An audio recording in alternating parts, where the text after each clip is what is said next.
Sejam bem-vindos. Agradecemos a todos que acompanham nossas reuniões públicas virtuais pelo nosso canal. É bom estarmos aqui. Nesse instante, damos início à nossa reunião pública virtual e lembrando que o estudo é baseado em 2 livros, o Evangelho segundo o Espiritismo e o Livro dos Espíritos, os quais estudamos alternadamente. Nesta oportunidade, teremos o estudo do Evangelho. O tema hoje será Observai os pássaros do céu. E quem fará as reflexões é a nossa irmã de ideal espírita, trabalhadora, integrante de nossa casa, que é o Lar de Tereza, Terezinha Lumbrelas. Terezinha, faça as suas primeiras saudações. É uma alegria enorme estar aqui novamente, que continuemos juntos. Obrigada, Terezinha. E agora prosseguiremos com a nossa página inicial. Riqueza para o céu. Ajuntai tesouros no céu. Jesus, Evangelho de Mateus, capítulo 6, versículo 20. Quem se aflige indebitadamente ao ver o triunfo e a prosperidade de muitos homens impiedosos e egoístas, ao fundo dá mostras de inveja, revolta, ambição e desesperança. É preciso que não seja, é preciso que assim não seja. Afinal, quem pode dizer que retém as vantagens da terra com o devido merecimento? Se observarmos homens e mulheres despejados de qualquer escrúpulo moral, detendo valores transitórios do mundo, tenhamos, ao revés, pena deles. A palavra do Cristo é clara e insuflismável. Ajuntai tesouros no céu, disse-nos o Senhor. Isto quer dizer, acumulemos valores íntimos para comungar a glória eterna. Efêmera será sempre a galeria de evidência carnal. Beleza física, poder temporário, propriedade passageira e fortuna amoedada podem ser simples atributo da máscara humana que o tempo transforma infatigável. Amealhamos bondade e cultura, compreensão e simpatia. Sem o tesouro da educação pessoal, é inútil a nossa penetração nos céus, porquanto estaríamos órfãos de sintonia para corresponder aos apelos da vida superior. Cresçamos na virtude e incorporemos a verdadeira sabedoria, porque amanhã serás visitado pela mão niveladora da morte e possuirás tão somente as qualidades nobres que aviltantes que houveres instalado em ti mesmo. Pelo Espírito Emmanuel, Fonte Viva, capítulo 177. FEB Francisco Cândido Xavier. E, nesta oportunidade, novamente, o tema será Observai os pássaros do céu. E agora, elevamos o pensamento e faremos a nossa prece. Mestre Jesus, aqui estamos, novamente pedindo a sua proteção com os espíritos amigos de nossa casa, benfeitores, que ajudem a todos que estão, nesse momento, conectados, elevando o pensamento ao Mestre. E que, diante do estudo, possamos conectar também e pedir a proteção necessária à nossa expositora, que ela esteja amparada diante do estudo. Que assim possa ser, pedimos licença para dar início ao estudo. Graças a Deus. Terezinha, é com você a palavra agora. Obrigada, Carmelita. E vamos, inicialmente, com essas palavras de Emmanuel, só refletir um pouquinho, porque nós vemos o quanto Emmanuel é rico, e em poucas palavras, ele já traduz todo o estudo que vamos fazer. Então, ele vem comentando: ajuntai tesouros no céu. Quais são os tesouros que valem no céu? Os da terra? Aqueles que conquistamos pelo nosso trabalho, pelo nosso empenho material? Ou os tesouros das virtudes? Jesus, há mais de 2000 anos, já nos deu essa receita do que realmente precisamos valorizar. Diz assim: amealhemos bondade e cultura, compreensão e simpatia. Então, o caminho da nossa evolução vai passar por esse nosso aprimoramento e como estamos agindo em relação a ele.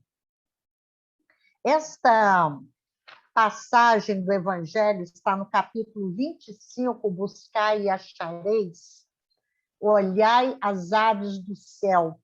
No meu entendimento, é uma das passagens mais lindas que tem no Evangelho, porque aqui Jesus vai nos falando de uma forma tão poética da natureza, daquilo que nós vemos na natureza, e Deus cuida. Então ele começa: não queirais entesourar para vós tesouros na terra, onde a ferrugem e a traça os consomem, e onde os ladrões os desenterram e roubam. Começar por essa pequena frase: não queiramos entesourar tesouros na terra. Por quê? A ferrugem, a traça, os ladrões irão se apossar deles de uma forma ou de outra. Podemos pensar equivocadamente que não temos o direito de ter riquezas, porque quando ele diz para não entesourarmos tesouros na terra, quer dizer que a riqueza é ilícita? Não. Aqui ele é bem claro. Quando nós permitimos que a traça e a ferrugem consumam e que os ladrões roubam, ou seja, aquele tesouro está lá guardado, eu só quero acumular, acumular. Não estou espalhando os benefícios desse tesouro. E ele continua: mas entesourai para vós tesouros no céu, onde não os consomem a ferrugem nem a traça, e onde os ladrões não desenterram nem roubam. E aqui vem uma frase maravilhosa: porque onde está o teu tesouro, aí está o teu coração. Onde nós estamos pondo o nosso coração? Em que valores? Em que empreendimentos estamos nos colocando? Porque ali estará o nosso tesouro. Onde estamos buscando a nossa felicidade? Kardec tratou do tema da felicidade, claro, porque estamos sempre em busca da felicidade, mesmo quando erramos. Mas quantas vezes nós a buscamos onde ela não está? Estamos pondo o nosso coração apenas em valores terrenos, em valores, às vezes, artificiais, falsos, que não vão nos ajudar a crescer como espíritos. São as reflexões que a doutrina espírita nos convida a fazer sempre.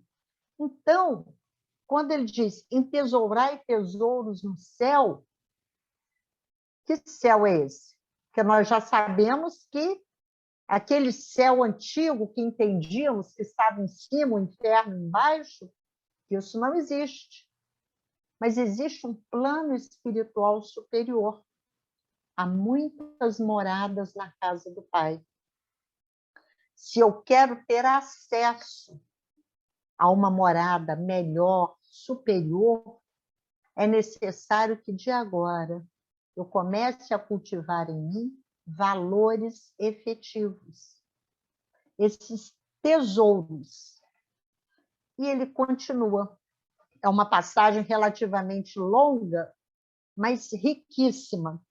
Portanto, vos digo, não andeis cuidadosos da vossa vida, que comereis, nem para o vosso corpo que vestireis. Muitas vezes é uma preocupação, até de quem tem bens consideráveis. Acha que não pode dividir porque vai faltar para si ou para os seus, vai faltar o conforto, vai faltar a segurança no futuro. Muitas vezes a gente se preocupa, o que eu vou deixar para os meus filhos? Então, eu tenho que me resguardar e não dividir muito, porque eu fico com essa preocupação. E ele continua, não é mais a alma do que a comida e o corpo mais do que o vestido? Então, o que é importante? Lembrar que nós somos espíritos numa experiência no corpo, numa experiência material. É necessária a nossa encarnação aqui. Temos lá na questão 132, por que o espírito encarna? Ele está no mundo espiritual, por que ele encarnou? Para evoluir. E por que ele reencarna? Para que a humanidade vá progressivamente melhorando. Porque senão não haveria justiça. E aqui está. Temos cuidado da nossa alma, do nosso espírito, com vistas a um futuro mais feliz? Ou ainda estamos limitados no aqui e agora? O João gosta muito de citar lá o item 5 do capítulo 2 do Evangelho, o ponto de vista. Quando nós percebemos essa vida futura claramente, a nossa forma de encarar a vida muda totalmente. Eu não preciso de me preocupar, porque vamos vendo pelo texto, tudo está certo. E aqui ele continua, todo muito lindo esse texto, né? Uma poesia. Olhai para as aves do céu, que não semeiam, nem cegam, nem fazem provimentos nos celeiros, e contudo vosso Pai Celestial as sustenta. Porventura não sois mais do que elas? Ele começa dando o exemplo das aves. Como é que as aves encontram o alimento, fazem os seus abrigos, se reproduzem, fazem toda a sua trajetória, o momento de migração das aves, que é lindo. Como elas sabem esse momento, sabendo com certeza de que irão encontrar o alimento, o abrigo para onde estão indo. Nesse momento, a gente até pode pensar, né? Se não tiver sido desmatado, se não tiver sido queimado.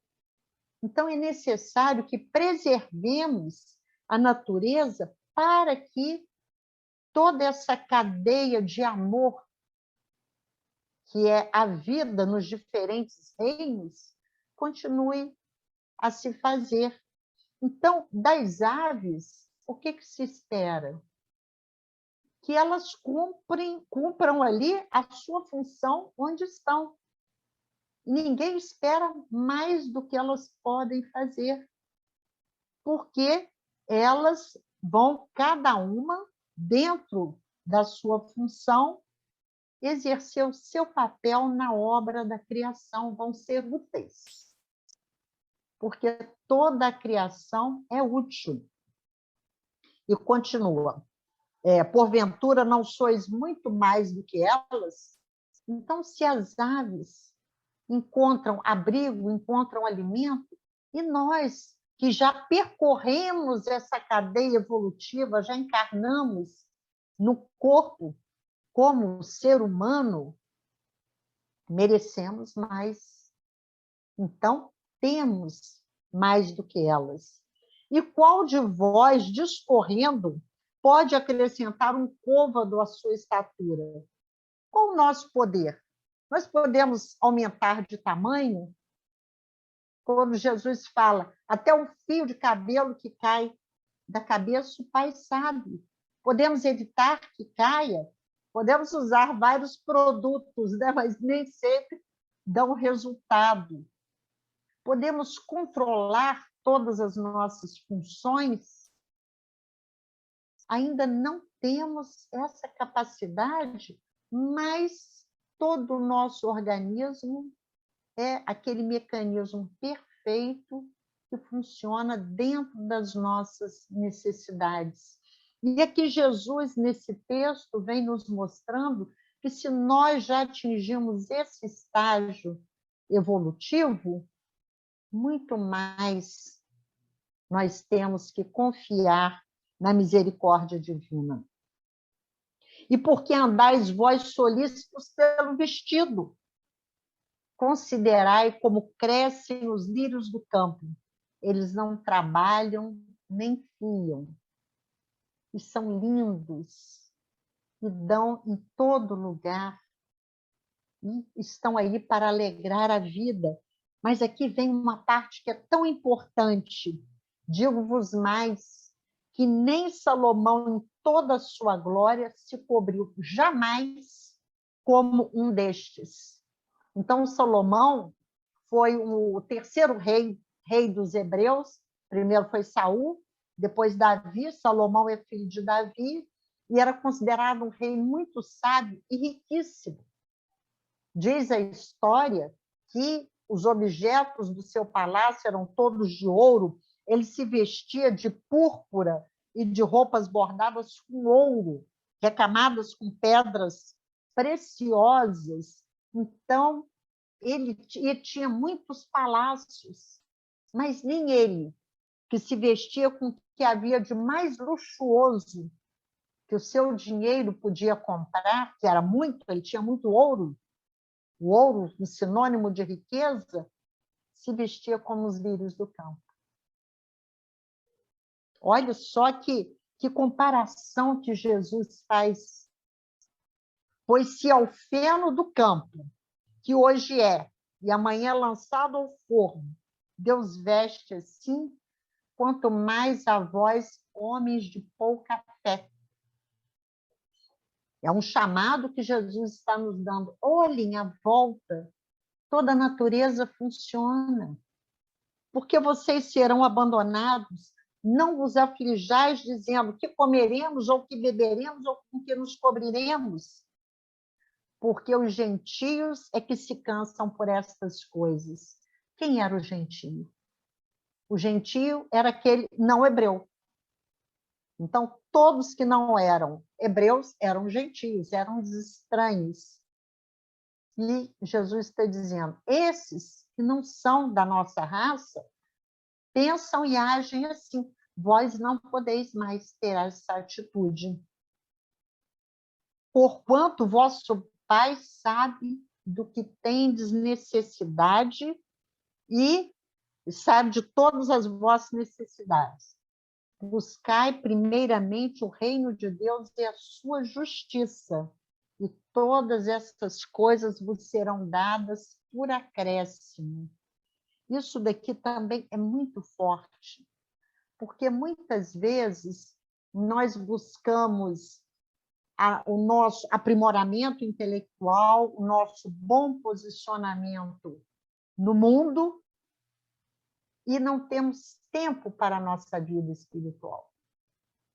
E aqui ele diz, Jesus vem nos falar exatamente o contrário. Vivemos no mundo, vamos viver no mundo, mas cuidemos do nosso espírito, que ao cuidarmos do nosso espírito, ao termos tranquilidade nos relacionamentos, ao sermos bons cidadãos, ao respeitarmos o outro, ocuparemos o lugar que nos é devido. E a Terezinha Oliveira, neste livro, quando o Evangelho fala, a Terezinha Oliveira, assim, uma grande espírita, tem vários livros editados, já desencarnada, ela uma estudiosa da doutrina, então ela traz aqui algumas referências de luminares da história da humanidade que buscaram uma vida espiritual. Ela fala de Sócrates, que foi considerado o homem mais sábio da sua época, quer dizer, que viveu 70 anos. Paulo de Tarso, que tinha uma posição no mundo invejável e deixou tudo para seguir o Cristo, também teve uma vida longa de sacrifício, de sofrimentos, foi preso várias vezes, mas fiel ali, porque ele sabia, ele tinha confiança naquela mensagem que ele trazia. Dante Alighieri, da Divina Comédia, que também teve uma vida longa para a época, dedicando-se aqui, ficou órfão aos 5 anos, de mãe, de pai aos 12, e se dedicou à poesia. Pestalozzi e Zamenhof, que fundou, descobriu, né, lançou o Esperanto. Madame Curie, que era uma idealista, a única pessoa a receber um prêmio Nobel de Química e um de Física, mas vivia humildemente, simplesmente porque ali o que era importante para ela era aquele trabalho. E nós lembramos, nesse mês de maio, de Eurípides Barçanufo, que João já falou um pouco sobre ele também, nasceu a 1º de maio de 1880, e ele teve toda a sua vida dedicada ao próximo. E não lhe faltava nada. Quando ele teve que fechar o colégio, porque se tornou espírita, a situação ficou muito difícil, mas ele, confiante, aparece Maria para ele e diz: reabra com o nome de Colégio Allan Kardec, que eu vou te proteger. E ele, confiante, a reabriu, pregava o Evangelho na quarta-feira, teve uma vida curta, morreu na gripe espanhola, mas sempre servindo, porque ele pôs o seu tesouro onde as traças e a ferrugem não consumiam. E aqui termina o finzinho do texto. E assim, não andeis inquietos pelo dia de amanhã, porque o dia de amanhã a si mesmo trará o seu cuidado. A cada dia basta o seu cuidado. Quantas vezes nós sofremos por antecipação, nós ficamos ali remoendo várias situações, não, que pode acontecer, deve acontecer isso, não acontece. Confiemos. Quando nós falamos da fé, não é apenas a fé, eu declarar que eu sou uma pessoa de fé, é eu mostrar na minha vida, nas minhas atitudes, que eu tenho fé. Eu sei porque eu estou aqui para aprender e também para ensinar, porque nós temos os 2 papéis, e que tudo está certo. Na hora certa, na hora adequada, as coisas se ajeitarão da melhor forma para a nossa evolução espiritual. E aqui Kardec vai fazer um comentário. Ele falou, lendo esse texto maravilhoso, nós podemos pensar, quer dizer que, se for tomado ao pé da letra, que Jesus está recomendando que nos acomodemos. Olha, não se inquietem pelo dia de amanhã, não pensem em acumular tesouros que a providência cuidará. Não é nada disso. Ele diz assim, nós estamos aqui para progredir, para trabalhar. Nós temos a lei do trabalho, a lei do progresso. Ninguém veio para ficar parado. O texto fala dos lírios, das aves, fala da natureza. Tudo trabalha, tudo age. Por que nós, que já chegamos a esse estágio da evolução, podemos achar que vamos ficar acomodados e receber os benefícios da vida? Então, é um raciocínio que a doutrina espírita vem trazendo para nos ajudar a compreender as passagens evangélicas. Diz aqui, suas forças físicas e intelectuais não seriam postas em atividade com essa forma de pensar, com essa ação. Quantas pessoas se acomodam, são orientadas, são sustentadas a vida inteira porque tem alguém sempre que lhes fornece o necessário para a vida, que para elas está bom. Mas nós temos que ter sempre bem presente em nós o porquê da nossa reencarnação. Por que renascemos? Para evoluir, para atingir a perfeição. Se tudo trabalha na natureza, Jesus não poderia jamais recomendar-nos a ociosidade. Então, vamos fazer a nossa parte e vamos confiar.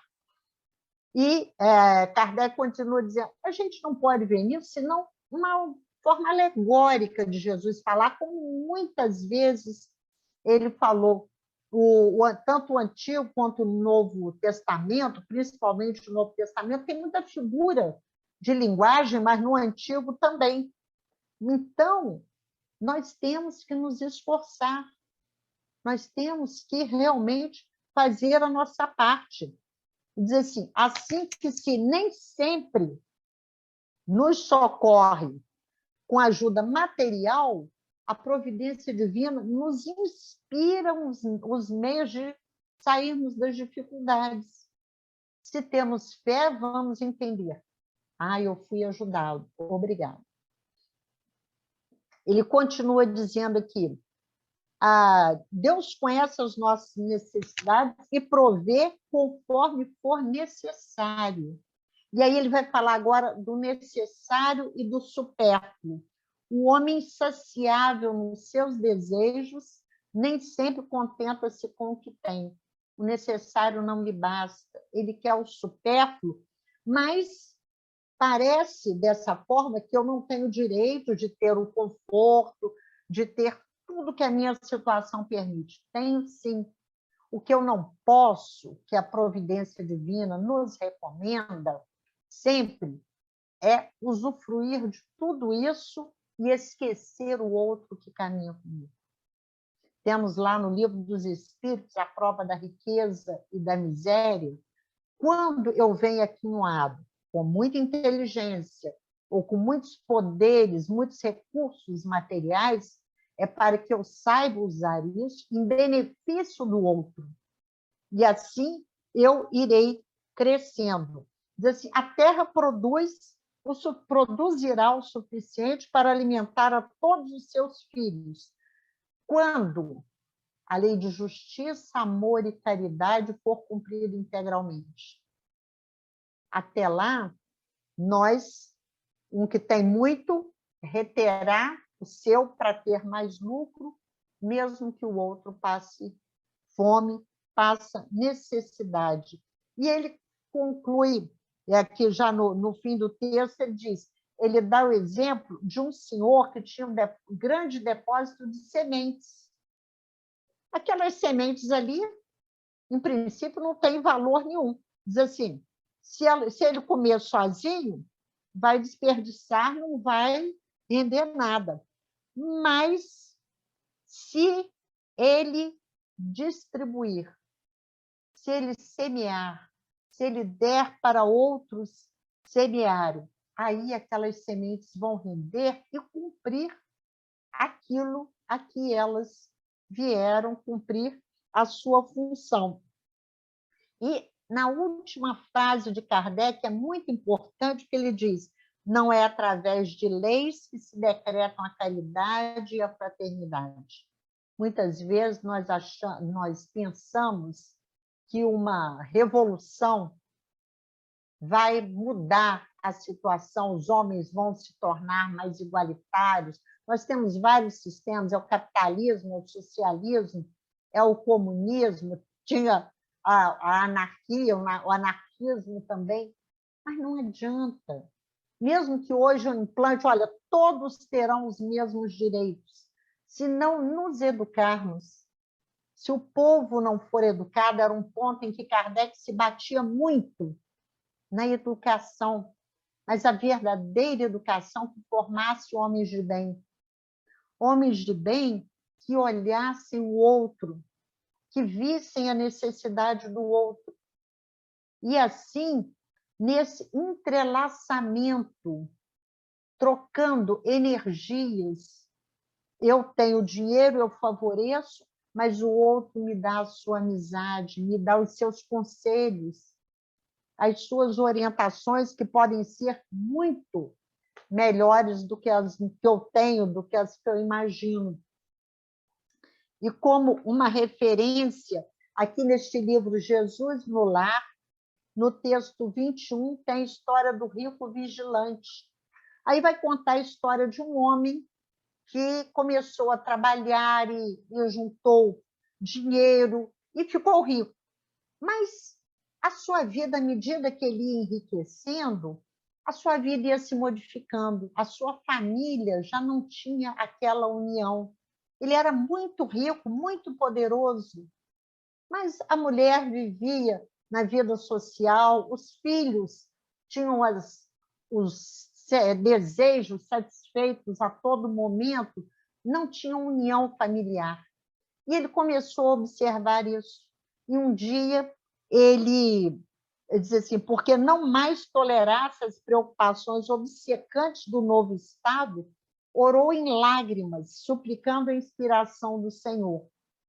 Depois de comovente rogativa, um anjo lhe aparece em sonho e lhe diz: toda a fortuna que corre à maneira das águas cristalinas da fonte é uma bênção viva, mas toda riqueza em repouso inútil é poço venenoso de águas estagnadas.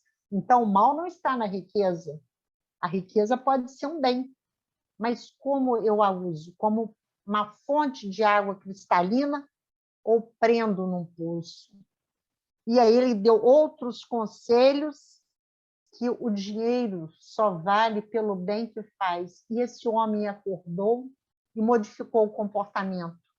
Começou a criar escolas para os seus empregados, tratamento de saúde, dividiu algumas coisas que tinha e causou um rebuliço em casa, porque a sua família não estava acostumada com isso, mas ele ficou feliz.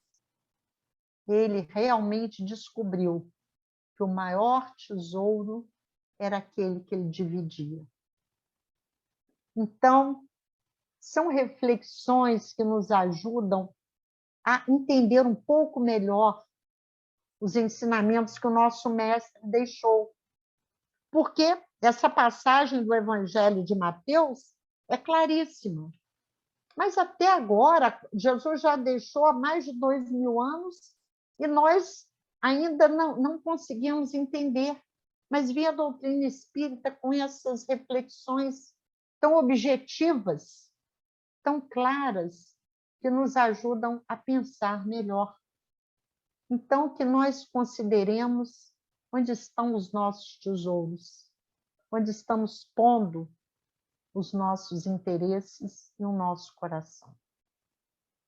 Nós agradecemos sempre a doutrina espírita, a Allan Kardec e ao nosso querido Lar de Tereza. Muita paz.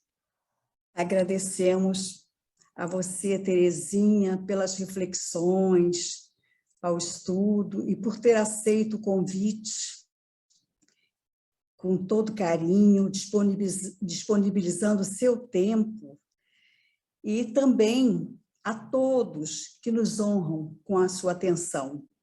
Convidamos, então, para a próxima segunda-feira, 19 horas, com o estudo de O Livro dos Espíritos, e o tema será a afeição que os espíritos votam a certas pessoas. E agora faremos a nossa prece. Mestre Jesus, ao encerrar o estudo, agradecidos estamos, com corações cheios de esperança, de renovação, de fé, e esperando com que todos que estão conectados sejam amparados. E agradecemos também aos benfeitores Tereza, Antônio de Aquino, Paulo Estevão, e em especial a ti, Jesus, Mestre Divino, que nos acompanha, e que certamente estaremos sempre juntos, vivenciando o seu Evangelho, diante da sua luz, diante da razão e do esclarecimento. Que assim seja. Pedindo licença e encerrando neste momento. Muita paz a todos, graças a Deus.